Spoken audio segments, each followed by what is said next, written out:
अमेरिकी फौज पर सीरिया के अंदर खतरनाक हमला हुआ। इस हमले में 2 अमेरिकी फौजी मारे गए और 1 अमेरिकी ट्रांसलेटर मारा गया और कई घायल हैं। हजरात, इसके बाद अमेरिका भड़क गया। ये देखिए, डोनाल्ड ट्रंप ने ट्वीट किया है, ट्वीट करके धमकी दी है कि ये जो ISIS ने हमला किया है, दाइश ने हमला किया है, इसका हम बदला उनसे जरूर लेंगे। बुरे वक्त के लिए तैयार रहे। ये जो आतंकी हमला हुआ है सीरिया की फौज पर और अमेरिकी फौज पर, इससे जोलानी बहुत परेशान है और हम बदला जरूर लेंगे। हजरात, डोनाल्ड ट्रंप ने सिर्फ लिखा नहीं है बल्कि दुनिया के सामने आकर बताया है कि यह हमला ISIS ने किया है। सुनिए। This was an ISIS attack on us and Syria, and again we mourn the loss and we pray for them and their parents and their loved ones. Very, very sad. Mr. President, will the U.S. retaliate against ISIS? Yeah, we will. And will the U.S. forces attack again? You're going to be seeing. Is the U.S. still needed? We will retaliate. Thank you very much. वहीं इसके बाद Syria के विदेश मंत्री ने भी tweet करके इस आतंकी हमले की निंदा की है। अब इसके बाद हुआ ये कि अमेरिका के फाइटर जेट सीरिया में जहां ISIS होने की संभावना है जिनकी, वहां पर हमला करते हुए रात को नजर आ रहे थे। देखिए,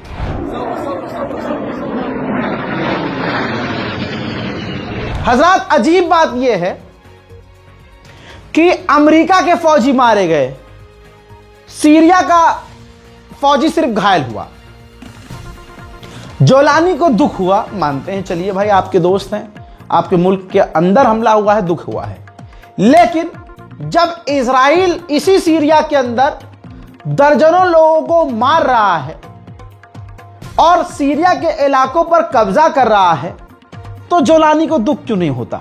एक टैंकर, समुद्री बड़ा सा जहाज चाइना से ईरान की तरफ रवाना हो रहा था हथियार लेकर।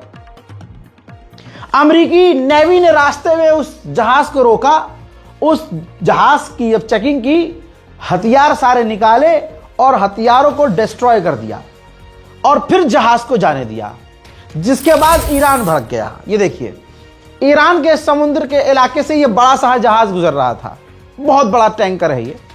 ईरान ने इस टैंकर को सीज कर लिया।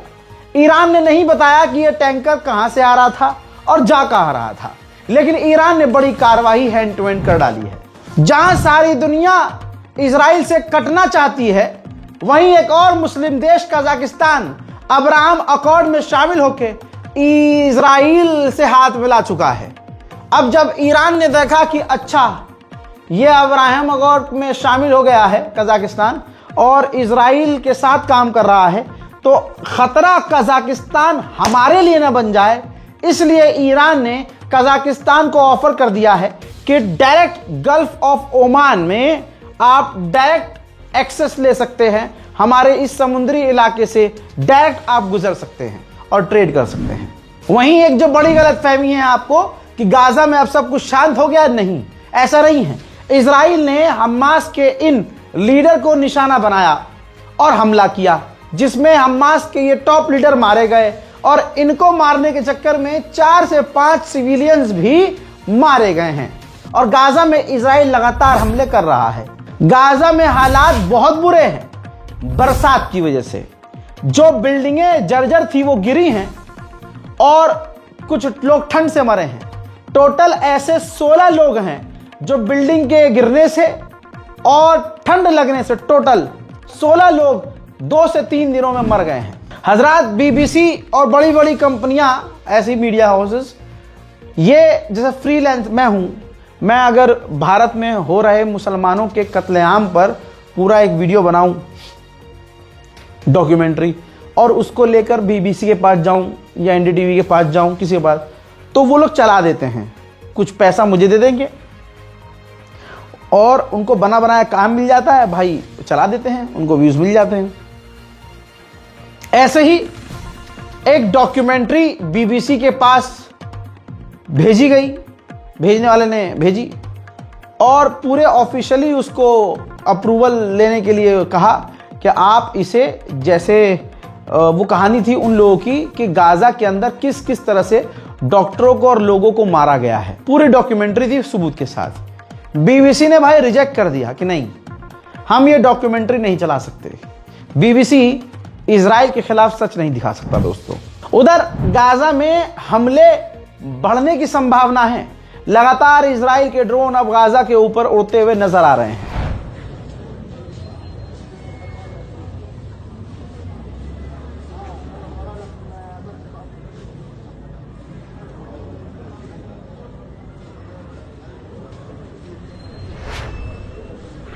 इजराइल का ही एक इजरायली हिस्टोरियन है, बुजुर्गवार हैं, उन्होंने कहा कि जो देश जेनोसाइड करते हैं वो छुपाते हैं कि हाँ हम जेनोसाइड कर रहे हैं, लेकिन इजराइल की गवर्नमेंट ओपनली कह रही है कि हम पूरे गाजा को मिटा देंगे।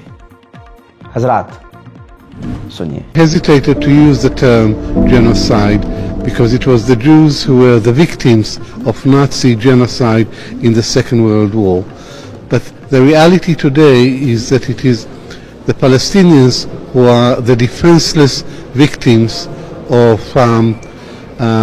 Zionism. And the Convention on the Prevention and Punishment of Genocide gives 5 criteria for what constitutes genocide, and Israel is guilty of all the acts of genocide.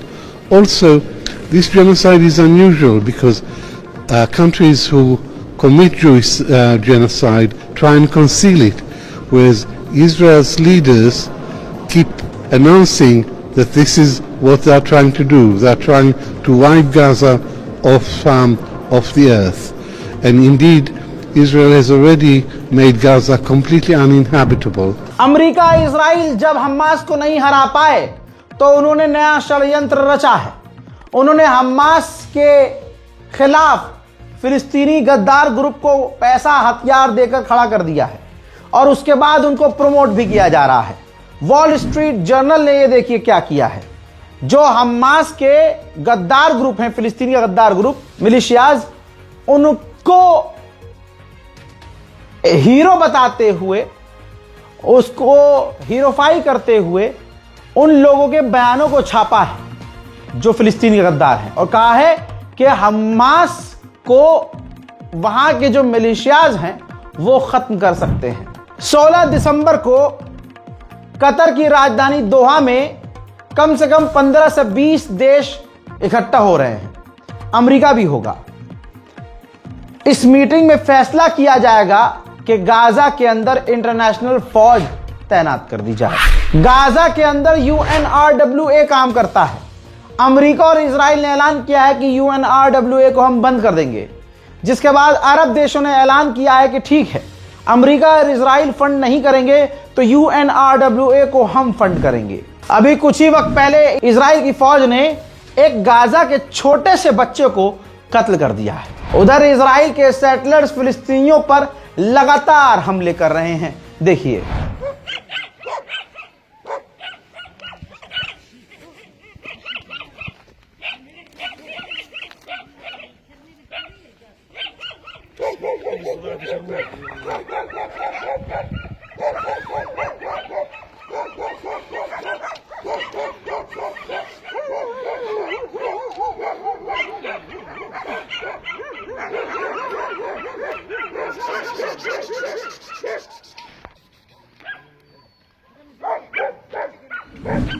हजरात, भारत के मुसलमानों का भी हाल लगभग ऐसा ही है।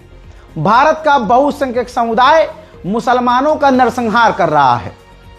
सरकार ऐसी, योगी सरकार, मोदी सरकार, देश एक, कानून अलग अलग। अगर मुसलमान कोई क्रिमिनल निकल रहा है, उस पर हजारों फर्जी इल्जाम लगाकर, फर्जी मुकदमे करके सरफराज को फांसी की सजा दे दी गई। दूसरी तरफ आरपीएफ के जवान जिसने मुसलमानों को उनके कपड़े और धर्म की पहचान करके कत्ल किया, उसको अभी तक फांसी नहीं हुई।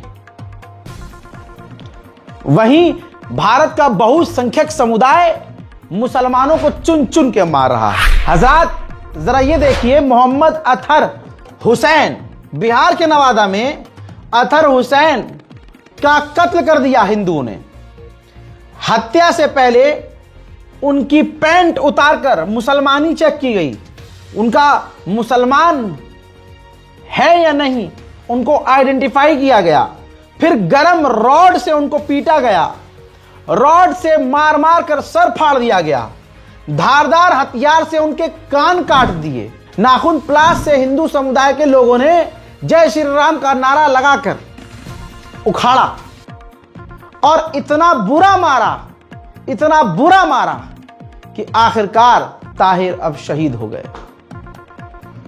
और हिंदू समुदाय ये लगातार कर रहे हैं, दिल्ली से लेकर हर जगह मुसलमानों का नरसंहार हो रहा है, एक एक करके नहीं, अब दनादन मारा जा रहा है।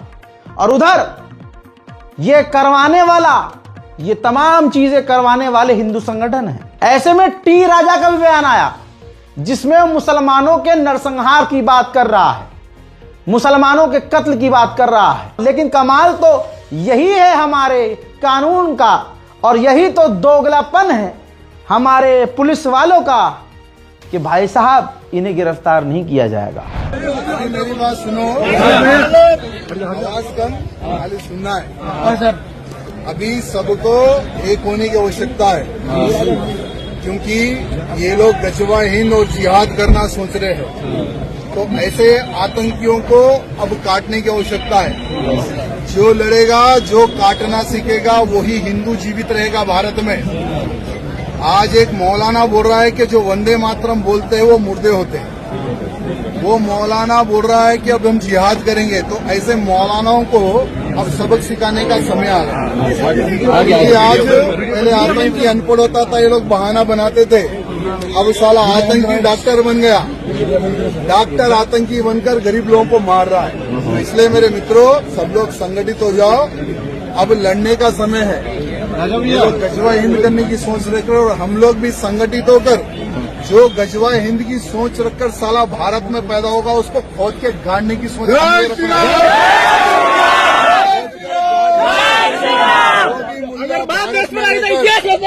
करेंगे, उस मूल्य को खोद के गाड़ने की सोच हमें रखना है।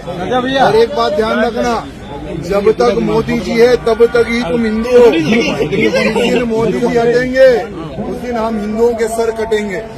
ना ही हमें मोदी जी को झुकने देना है और ना ही हमें भारतीय जनता पार्टी को हटने देना है। बोलो भारत। हजरात मोहतरम, 16 साल के एक लड़के को वेस्ट बैंक में इजराइल की फौज ने कत्ल कर दिया है। लगातार फिलिस्तीनियों को नुकसान पहुंचाया जा रहा है इजराइल के द्वारा। ये देखिए, वेस्ट बैंक में फिलिस्तीनियों की प्रॉपर्टीज में आग लगा दी। यही चीजें देख देख कर भारत का एक संस्कारी खास समुदाय भारत के मुसलमानों के साथ यही कर रहा है। वहीं जर्मनी भी वही हरकत कर रहा है। जर्मनी की पुलिस एक लड़की को सिर्फ इसलिए गिरफ्तार करके ले गई क्योंकि वो थी तो जर्मन, लेकिन फिलिस्तीन का साथ दे रही थी।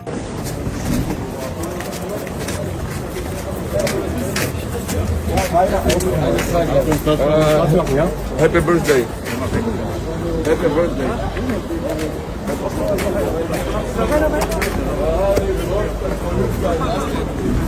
उधर इजराइल के अंदर ही नेतन्याहू के खिलाफ खतरनाक प्रदर्शन जारी है।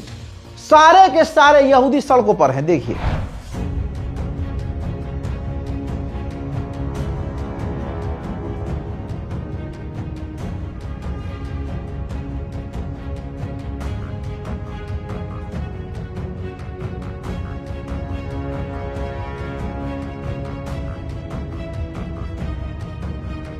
उधर इटली में भी इजराइल के खिलाफ फिलिस्तीन के समर्थन में प्रदर्शन तेज हो गए हैं।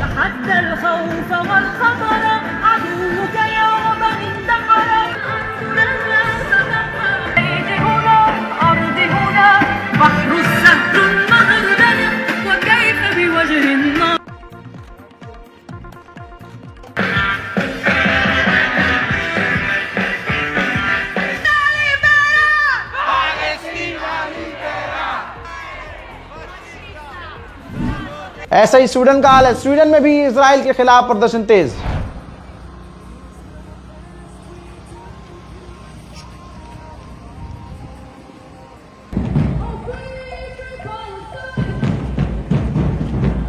Kampen fortsätter befria Palestina.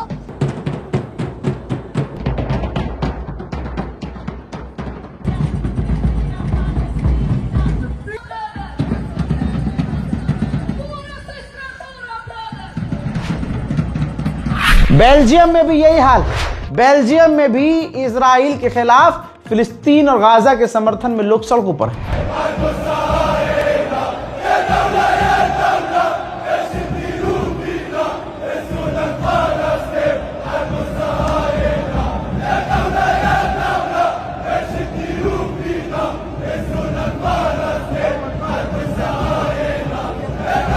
ईसाई समुदाय गाजा के अंदर रहते हैं। अब क्रिसमस करीब है तो ईसाई समुदाय गाजा में जहां जहां अलग अलग जान बचा कर रह रहे थे, अब वो इस खुशी के अवसर पर इकट्ठा हो रहे हैं एक जगह।